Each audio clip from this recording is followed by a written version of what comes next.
What's going on, everyone? Scott here. Welcome back to the channel. So the NCAA tournament kicks off for the women's side on Friday, and we are here to go through each region, give our picks for every single game, fill out our bracket on here, and then give our Final Four predictions, national championship predictions. So we're going to go through every game here, but first, before we jump in, if you could just hit that like and subscribe button down there. We'll have more NCAA tournament videos on the channel throughout this whole March Madness run, both the women's side, the men's side, everything in between. So make sure to subscribe so you don't miss a video.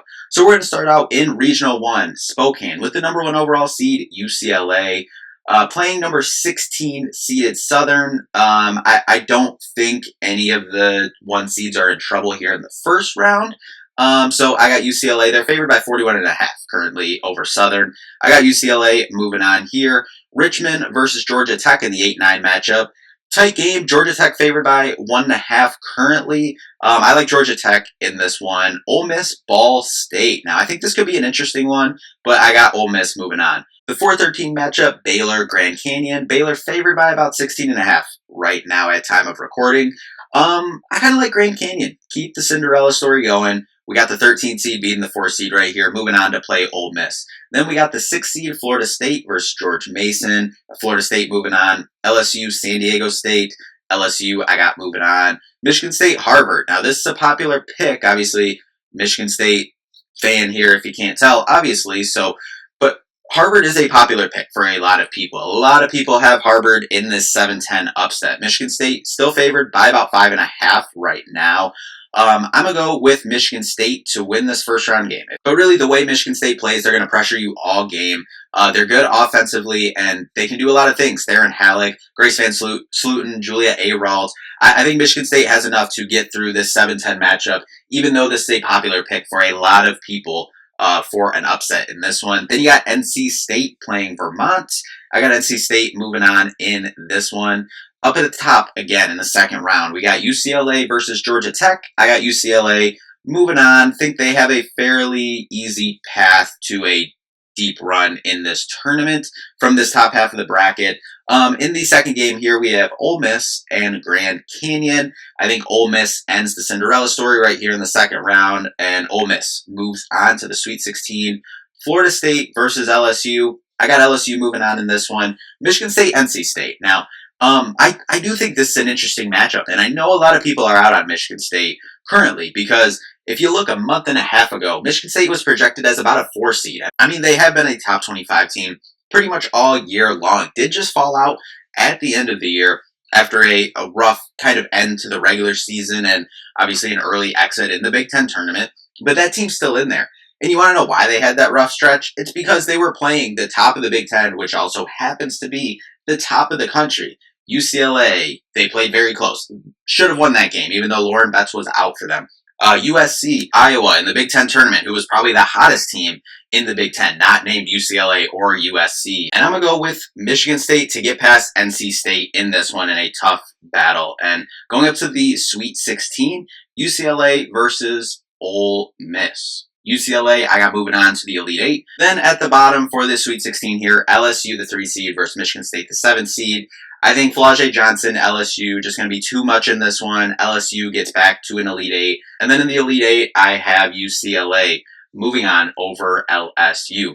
Heading over to Regional 2, the Birmingham region. Got South Carolina as the 1 seed versus Tennessee Tech. South Carolina moves on. Utah versus Indiana. I think this is going to be a really good, fun, entertaining game. I got Indiana moving on in this one. Alabama versus Green Bay in the 5-12 matchup. I got Alabama moving on. Maryland versus Norfolk State in the 4-13 matchup. I got Maryland moving on. West Virginia versus either Columbia or Washington. I got West Virginia moving on in this one. I think if Washington wins the play-in game, recording this before that game tips off here on Thursday. If Washington wins that one, I think that could possibly be an upset pick here, but I think either way right now I'm going to lock in West Virginia moving on. North Carolina, Oregon State. I think North Carolina moves on. Vanderbilt versus Oregon in the 7-10 matchup. I'm taking the 10th-seeded Oregon to move on to the second round. Then Duke versus Lehigh. Duke moves on to the second round. Back up for the Sweet 16, South Carolina versus Indiana. South Carolina, same thing can say for UCLA. I think they have a fairly easy path to get to a Final Four, at minimum an Elite Eight here. Alabama versus Maryland. Give me Maryland to move on to the Sweet 16. And then we got West Virginia versus North Carolina. I got North Carolina moving on.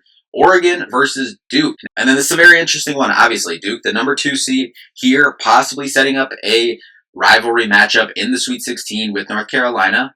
But I got Oregon pulling the upset, getting to the Sweet 16. And then in the Sweet 16 up top, South Carolina versus Maryland. I think South Carolina will just be too much. Maryland, a really good team, but South Carolina moves on to the Elite Eight. Then at the bottom, North Carolina versus Oregon. Now, obviously, there's some storylines here. Oregon, Deja Kelly, former North Carolina Tar Heel. I think this will actually be an interesting game and a closer one than it probably the seeds will say. But I still got North Carolina moving on to face South Carolina in the Elite Eight. And then in the Elite Eight, South Carolina versus North Carolina. I got South Carolina moving on to the Final Four. So 2 regions down, 2 regions to go.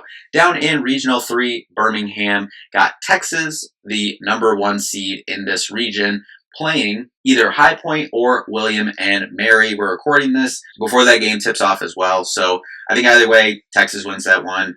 Illinois, 8 seed versus number 9 seeded Creighton. I think Illinois gets by in this one. Kendall Bostic for them, I think, does enough to move on to the second round. Then the 5 seed Tennessee versus number 12 seeded South Florida. I got Tennessee moving on in this one. Ohio State versus Montana State. I think this could actually be an interesting one. Ohio State favored by 15.5. I think Montana State covers this one, but I got Ohio State moving on. Then you got that school down the road as the number 6 seed versus Iowa State. I got Iowa State moving on to the second round. Notre Dame versus SF Austin. I got Notre Dame moving on. Hannah Hidalgo. Their team, I mean, they were number 1, 2, 3 seed for a good amount of the season. Kind of dipped a little bit, fell to a 3 seed, but I think they get a win here to move on to the second round. And then Louisville versus Nebraska. Now, this is a really toss-up game here in the 7-10 matchup here. Louisville favored currently by 2.5. I got Nebraska moving on to the second round. And then the 2-seeded TCU against Fairleigh Dickinson. And in this one, TCU, I got moving on as the 2 seed here. Heading back up to the top for the second round. Texas versus Illinois. I think Texas is too much in this one. I think Kendall Bostic and Illinois can hang in for a while, but I got Texas moving on to the Sweet 16 to play the winner of the 5 seed Tennessee versus number 4 seeded Ohio State. I got Tennessee moving on to the Sweet 16. And then Iowa State versus Notre Dame. I think Notre Dame moves on here. And I'm actually changing my pick for this one. For the 7-10 matchup, I am actually switching it to Louisville. And then Louisville versus TCU here down in the second round. And I got Louisville moving on to the Sweet 16. Then back up to the top for the Sweet 16 versus the number 1 seed Texas against Tennessee. I'm going with Tennessee, the 5 seed, to upset the 1 seed Texas here to get to the Elite Eight. And then we got Notre Dame versus Louisville. And I got Notre Dame winning this one, setting up Tennessee versus Notre Dame in the Elite Eight. And I got Tennessee going to the Final Four. Then the final region, definitely probably the most stacked region, is Regional 4 Spokane. You got the number 1 seed USC playing number 16 seed UNC Greensboro. I got USC in this one moving on. Then you got Cal versus Mississippi State. I got Cal moving on. Kansas State versus Fairfield. I got Kansas State moving on here. Kentucky versus Liberty. I don't know why, but I think this could be an interesting one, but I still got Kentucky moving on here. Iowa versus Murray State. Iowa has been really hot over the last couple weeks. I got Iowa moving on to the second round. Oklahoma versus Florida Gulf Coast. I got Oklahoma moving on. Then Oklahoma State versus South Dakota State. I think Oklahoma State moves on here. UConn versus Arkansas State. Give me UConn in this one. Actually, that is the biggest spread of any first round matchup here. UConn is favored by 44.5 in this one. Second round matchup, you got USC versus Cal. I got USC moving on here. Then you got Kansas State versus Kentucky. I got Kentucky moving on. Iowa versus Oklahoma. I think this will be a very interesting one, but I got the 6-seeded Iowa pulling the upset over Oklahoma and moving on. And then at the bottom, Oklahoma State versus UConn. UConn moving on. Then heading back up, USC versus Kentucky. USC moving on to the Elite Eight to play the winner of Iowa versus UConn. I got UConn in this one, setting up the rematch. USC, Juju Watkins, who got the win over UConn this year, avenging the loss last year in the Elite Eight, where UConn won to get to the Final Four. So now, Paige Bueckers versus Juju Watkins, the two best players in the sport currently, going up. They are currently 1-1 against each other, and obviously with Paige graduating here after the season concludes. And so in this one, the 1-seeded USC versus 2-seeded UConn, I got Paige Bueckers and UConn defeating Juju Watkins and USC to get back to a Final Four. So the Final Four, at the top from Regional 1, we got UCLA. Over in Regional 2, South Carolina. Regional 3, we have Tennessee coming out of there. And then Regional 4, we have UConn coming out. So UCLA versus UConn. For a spot in the national championship, I got Paige Bueckers getting back to a national title game.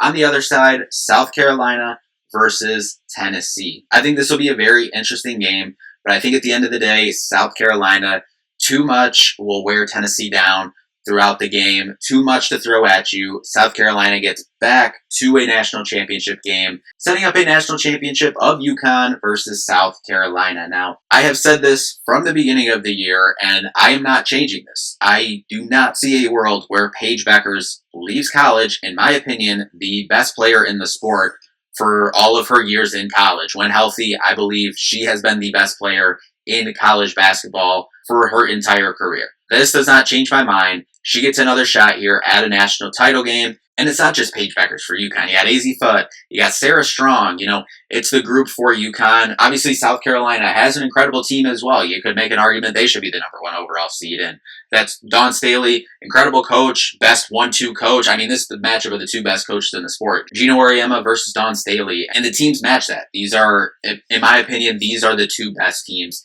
in the sport currently. With all due respect to USC, Juju Watkins, Lauren Betts, UCLA, and Texas had an incredible year. The other teams, there's a lot of good teams in college basketball right now, but in my opinion, these are the two best teams, and I'm sticking with what I've said since the beginning of the year. I got UConn winning this one, winning the national championship, Paige Bueckers going out a champion at UConn before heading to the WNBA. So anyway, that'll do it for this one. We'll be back with more videos throughout the NCAA tournament as well, so make sure you subscribe so you don't miss a video, but that'll do it for this one. Thank you all so much for watching. We'll see you in the next one. Peace out.